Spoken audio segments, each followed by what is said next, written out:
and Minister, I want to relay this to the House. And I'm not going to name the deputy because it's not polite to do so because he's not here, but I'm going to paraphrase.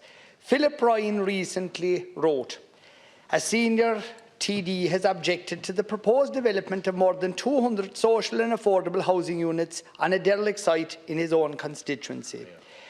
The TD lodged a complaint with the County Council over the project, in part due to the shadowing it would cast over neighbouring social housing."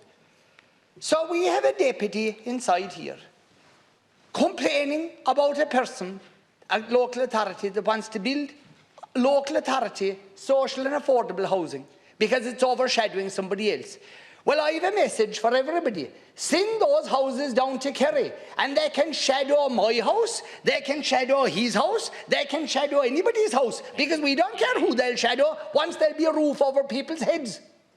And I can't, if I live forever, I can't understand how people can be inside in this house, sent here to represent people on all issues including housing, and then object to housing being developed in their own constituencies. Philip Ryan wrote this very recently. This is in the last 2 to 3 weeks.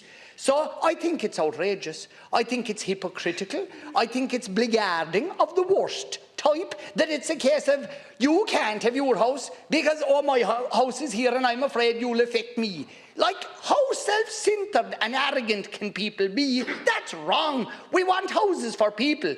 And if we don't have a supply, like, it's crazy. And they were social and affordable housing, and they were objected to by a TD who's inside here shouting about housing. It just doesn't make sense. And I've used up all my time now, Count Caller, and tell you that. But I think, Count Caller, that is a very important message. And could I send out a message to TDs and senators? Please, please stop objecting to people having homes built for themselves just because it's in your constituency and want to pander to some other sector of society. We're all entitled to a house if we can have it, but the only way we can have it is if they'll be built. And if people are being objected to it, it's just madness.